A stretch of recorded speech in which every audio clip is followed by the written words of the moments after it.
So, good morning. So, nalabas ako ng bahay kasi nanguha ako ng panggatong. Busta kasi yung panggatong namin sa loob. Tsaka para sa sauna na din. So, today is free day. Walang pasok sa work. So, ang gagawin ko ay ang ginawa ko pala kanina, so ang oras pala ngayon ay mag-aalas 2 na ng hapon. So ang ginawa ko nung kanina, hindi ko na kasi na-videohan, ay naglinis ako ng bahay, sa loob ng bahay, and then naglaba, and then naghugas na din ng mga pinggan. Meron naman dito itong dishwasher, so ilalagay lang sa loob. High-tech kasi dito sa Europe. Charis. So, ang paglalaba, meron namang washing machine. So, ayan, kung napapansin nyo, ay medyo makalat yung nasa likod ko. Kasi nandito ako sa loob ng aming storage. Yung, iba kasi yung aming mismong bahay, tapos iba din yung aming storage place o barasto. So, kaya medyo makalat. Naayos na yan tapos ang dami na ulit kalat. Ganyan talaga.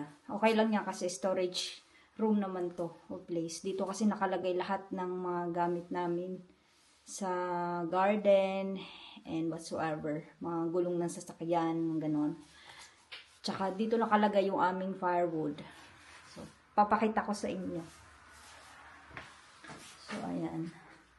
So, yan yung isang jumbo bag ng aming firewood. Galing yan sa papa ng husband ko. Kasi meron silang paggawaan ng mga firewood. So, binibili lang yung trees and then siya na yung nag-chop. Meron siyang machine. So, yan. Ito yung isa. Na-off yung ilaw. And then, ito yung isa. Meron kaming manual lifter. Para mas madali. Mabigat kasi ito So, ayan. Medyo makalat din yun. So, ayan. Ito yung kabuuan ng aming storage place. Pasensya na po kasi medyo makalat talaga. So, ayan. Buti nga at lumuwag na dito Kasi, last time, ang dami kasi dito na mga wood na ginamit para sa aming wall dun sa bahay namin. So, nalis na siya kasi binenta na ni Uncle yung iba. Tapos yung iba naman na medyo maliliit, yun yung ginawa din namin panggatong kasi pwede naman siya sa panggatong. So, ayan. Meron ako ditong bags. Ayan Ako kasi pag maglalagay ng panggatong sa loob ng bahay namin, iniisa-isa kumbaga kinukuha ko kung ano lang yung makakaya ko, yun dinadala ko na siya sa loob ng bahay para hindi na pabalik-balik. Kasi malamig kasi sa labas, nakakatamad kaya. Charis. So, ayan. Ang ating mga bags. So, kaya talaga dito kaya. So, ayan. Lalagyan pa natin yung isa kasi hindi pa napuno pa.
na.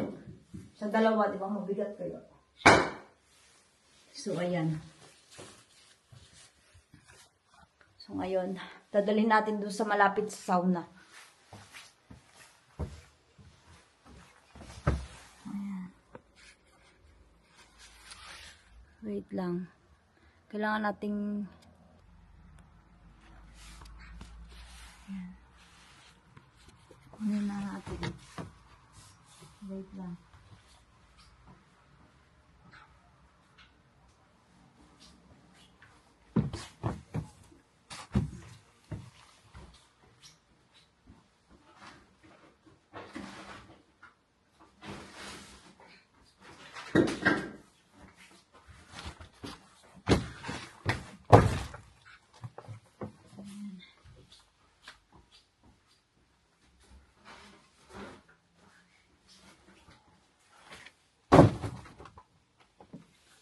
Mabigat. Buhatin na natin. Ayan na. Ito na. Ito muna ang dinala ko. Medyo magaan-gaan. So, dadalhin ko siya sa sauna. Kasi, pupunan ko yung isang lagayan dito na kulay red. Ayan o. Ayan. So, nalagyan ko siya. Para medyo madami-dami yung kuha. Yung stock pala. Ayan. Ayan.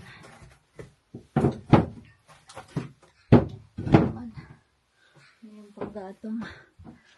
So, ayan o. Yung makita niya. So,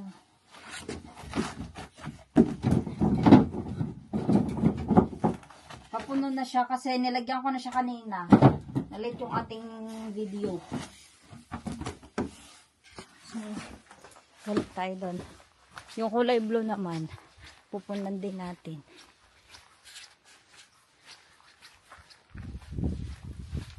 Wala nang ano dito, oh, dahon. Nanlagas na.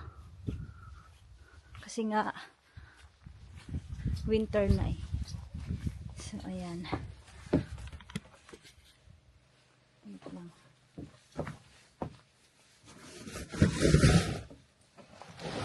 So, ito naman. So, ito ulit. Ganito ang buhay dito. Medyo mabigat yung nadala ko. Pero, okay lang yan.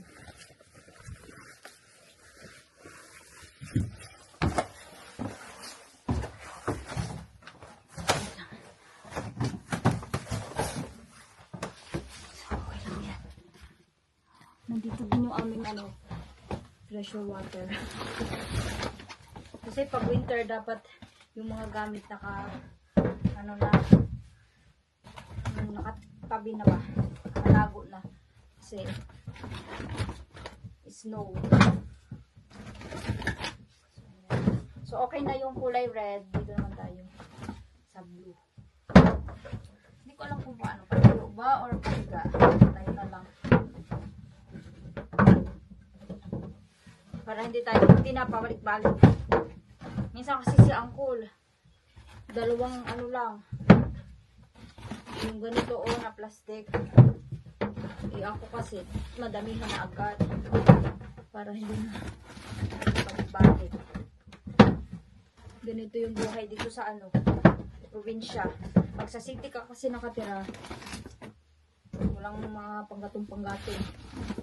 Kasi doon, high-tech mga electricity doon. Pero na lang ako nakatira sa medyo malayo sa city, sa bahay nakatira. So, kailangan din nila ng mga panggatong para sa winter. So, ayan. Puno na yung blue and then red. Ayan.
So, puno na yung lagayan dito.